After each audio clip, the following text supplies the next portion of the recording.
ഇന്നിപ്പോൾ ഈ ചാലിയാറുമായി ബന്ധപ്പെട്ട പ്രധാനപ്പെട്ട പരിശോധന തന്നെയാണ് നടക്കുന്നത്. ഇരുകരകളിലും എല്ലാവരും ചേർന്നുള്ള പരിശോധനയാണ് നടക്കുന്നത്. ഒരുപക്ഷെ ഇന്ന് കൊണ്ട് ഇനിയിപ്പോൾ നാളെയും പരിശോധന വേണമോ വേണ്ടയോ എന്ന കാര്യത്തിലൊക്കെ തീരുമാനമുണ്ടാകും. നമുക്കറിയുന്നത് പോലെ ചാലിയാറിൽ നിന്ന് ജീവനോടെ ഒരാളെയും രക്ഷിച്ചെടുക്കാൻ കഴിഞ്ഞിട്ടില്ല. മൃതദേഹങ്ങളും ശരീരാവശിഷ്ടങ്ങളുമാണ് അതുവഴി കടന്നു വന്നിട്ടുള്ളത്.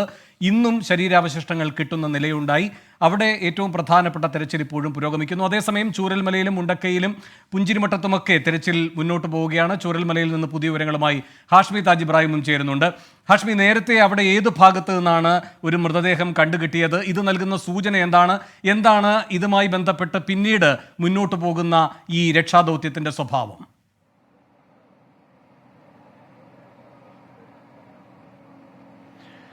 വേണു, അതിനെ രക്ഷാദൗത്യം എന്നിനി വിളിക്കുക എത്രത്തോളം സാധ്യമാണെന്നറിയില്ല. സാങ്കേതികമായി അത് രക്ഷാദൗത്യമല്ല വേണു. പിന്നെ എന്താണ്, ഒരു മാനവിക മുഖത്ത് നമുക്ക് രക്ഷാദൗത്യം എന്ന് പറയാവുന്നതേ ഉള്ളൂ. ഇവിടെ നടക്കുന്നത് ശരിക്കും നടക്കുന്നത് റെസ്ക്യൂ അല്ല, റിക്കവറി തന്നെയാണ് എന്ന് തന്നെ കൃത്യമായി പറയാം.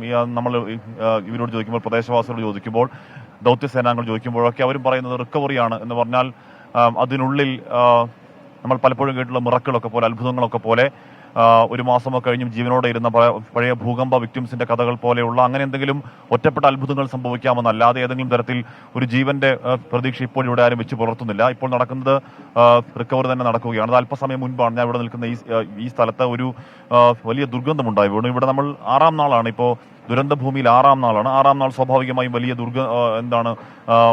മനുഷ്യ ശരീരമാണ്. അപ്പം അത് കൂടുതൽ പറയേണ്ടതില്ല. അപ്പോൾ ദുർഗന്ധമുണ്ടായ സ്ഥലത്ത് പരിശോധന നടത്തുകയായിരുന്നു. പക്ഷേ അവിടെ മൃതദേഹമുണ്ട് എന്ന് ഇത് ഒരു 4 വീടുകൾ ചേർന്ന ഒരു സ്ഥലം, 4 വീടുകൾ ഇവിടെ ഉണ്ടായിരുന്നു. അവിടെ ഒരു വീട് ഏതാണ്ട് പൂർണ്ണമായി തന്നെ ഇപ്പോൾ അവിടെ കാണാം, അത് പൂർണ്ണമായി തന്നെ കോൺക്രീറ്റ് കൂമ്പാരമായി, ഒരു കോൺക്രീറ്റ് കൂമ്പാരമായി മാറി. അപ്പോൾ അവിടെയുള്ള ആളായിരിക്കാം എന്നുള്ളതായിരുന്നു പ്രദേശവാസികൾ പറഞ്ഞത്. പക്ഷേ അവിടെ പരിശോധിക്കുമ്പോൾ മൃതദേഹത്തിന്റെ ഭാഗങ്ങൾ കണ്ടെത്താൻ കഴിഞ്ഞില്ല എന്നുള്ളതാണ്. അതിനുശേഷം അപ്പോഴും ഈ ദുർഗന്ധം തുടരുമ്പോൾ സ്നിഫർ നായ ഒന്ന് പരിശോധിക്കുമ്പോഴും കാര്യമൊന്നും കണ്ടെത്താൻ കഴിഞ്ഞില്ല.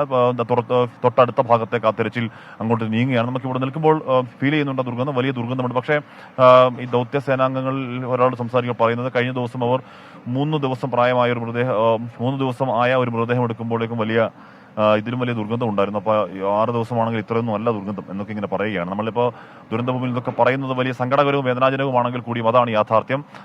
അങ്ങനെ തെരച്ചിൽ തുടരുകയാണ്. ഈ മേഖലയിലുണ്ട്, പുഞ്ചിരിമട്ടത്തും മുണ്ടക്കൈ മേഖലയിലൊക്കെ ഇപ്പോൾ ഇന്നും സജീവമായി തെരച്ചിൽ പുരോഗമിക്കുന്നു. വീണ്ടും പക്ഷേ ഇതിലെ പ്രശ്നം നമ്മൾ ഈ 6 സോണുകളായി തിരിച്ച് 40 സംഘങ്ങളായി തിരിഞ്ഞുകൊണ്ടുള്ള രക്ഷാദൗത്യം തുടങ്ങിയതിൻ്റെ ആദ്യ നാൾ ഈ റിക്കവറി കാര്യക്ഷമമായി നടന്നെങ്കിൽ പിന്നീട് ഇന്നലെ ആവട്ടെ ഇതുവരെ ആവട്ടെ ഈ മേഖലയിൽ നിന്ന് കാര്യമായ റിക്കവറി ഒന്നും ഉണ്ടായിട്ടില്ല.